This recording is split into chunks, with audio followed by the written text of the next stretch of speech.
Well, believe it or not, folks, there's more to it than one player. So we got a third-ranked class in the ACC, according to 247 Sports, number 17 in the country with 14 signed.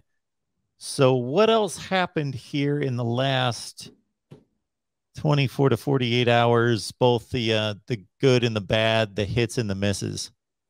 What should we start off with? Well, I feel like we start off with some brutal stuff. Maybe we'll go to some good, and then we'll bring up a bad one. Yep. And then we'll go to another good, and we'll go into bad. We'll just go in rotation here real quick. So, because I know we only have 30 minutes left. But we'll start off with the good. We'll start off with maybe Sam McCall. You know, like I said, he was hand-in-hand with Travis Hunter. I think Sam McCall was really talked into joining Florida State's 2022 class because of Hunter. Good sign here. He's going to still, I mean, he's turning his letter of intent, so he's not really backing off. But Sam McCall turned in his, one of the first, if not the first player this morning that turned in his letter of intent. So Sam McCall, that's a 5-star safety athlete, really, that's coming in to help that defensive back room.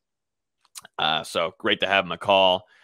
In the class, AJ Duffy also sends in his letter of intent. Both him and Travis Hunter are really close, and I think was probably shook by the events that happened today, but grabbing AJ Duffy was big time needed. So that is your only quarterback in the 2022 class that signed with Florida State today.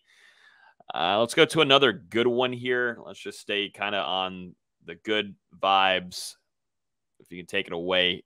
Azira Thomas, the Niceville DB, 6'1", 180. Really talented. Florida State was late. Not late in their recruitment, but it was always in contact, but really pushed late here. And I'm wondering if they were just kind of making sure things, maybe having a backup, but this is no kind of really backup. This is a really talented defensive back. Thomas out of Niceville, plays against good competition. This was a really good grab for Florida State. I think he'll represent Florida State very well.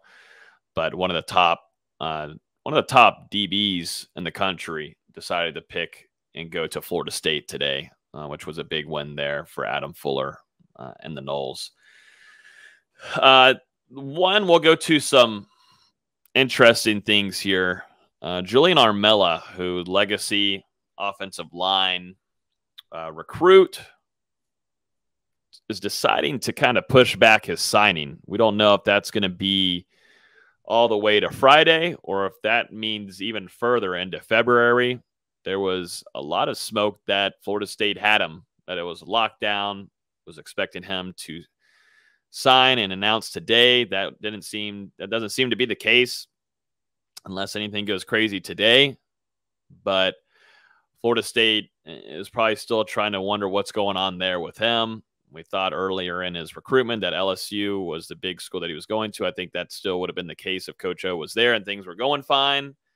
But things seemed to have halted a little bit. And that was kind of like the first sign of what the heck is going on today to start off with, because then we got to hear about Travis Hunter and everything going on there. But yeah, that was just, we're going to keep an eye on Julian Armella. That's a legacy recruit. We know Florida State has struggled there in that department, which, which stinks because Florida State needs these guys. These are talented cats, and it seems like Florida State just has a really bad streak with legacy recruits. And then some more tough news that we learned today. A talented wide receiver flipped his commitment today from Florida State to Louisville. That was Devon Mortimer. He decides to pull out of his commitment to the Seminoles, Ron Dugans, and go to the Cardinals, which, I think Florida State fans really started to like this cat and how he played, looking at some of the film. He's a really good, speedy guy that can move and really hard to tackle. Ended up being probably a steal for Florida State in that offensive weapon group. And some things we were hearing that, there could have been a flip in store. It seems like that he had already filmed practically a commitment video for Louisville because they released a video of him doing his thing. He said that he feels like he was planning on decommitting a month ago. He even quoted it here in one of the pieces that we have. He said that he started cooling things in his relationship with Florida State about a month ago due to the offense. He said that Florida State's offense didn't show the type of scheme that I fit into. He said that it's a throwing. He said that he fits into a pass first offense, and that's not something that he saw from the Seminoles. He wants to be with a team that is a pass first team. And he just commented on Louisville saying that he thinks that they will help him become a better man, an athlete. He was asked, too, if he felt any remorse of signing with another school, leaving his commitment from Florida State, and he said, no, sir. So that was one of the big kind of stabs for the day there to really end it off where Florida State was in somewhat of a contention to keep him. Coming into today, I was didn't feel like Florida State was in a good spot. Then we move over to the last little bit where Florida State, their number one target on their board for months and months and months now has been Marvin Jones Jr.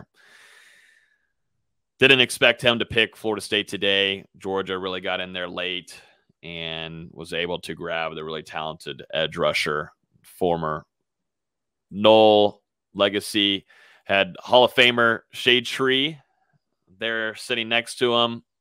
Mr. Shade Tree didn't look so pleased. I don't blame him so much. Shade Tree is very vocal about his support to Florida State, so maybe wasn't too big of a fan on his son's decision, but we won't take anything away from him on that. With Marvin Jones Jr., best of luck to him, but Florida State isn't able to land their top target. Florida State did everything they could on that recruitment, but things just didn't work out. He's heading to the SEC along with Earl Little Jr., where he goes and picks Alabama. So what a roller coaster. What a roller coaster of a wild day. I mean, it's going to be hard for some people to be sleeping tonight. Or who knows? It might be like me, and I'm just completely worn out, and so I might just pass out since being up since 5:30. So who knows? Best of luck to you.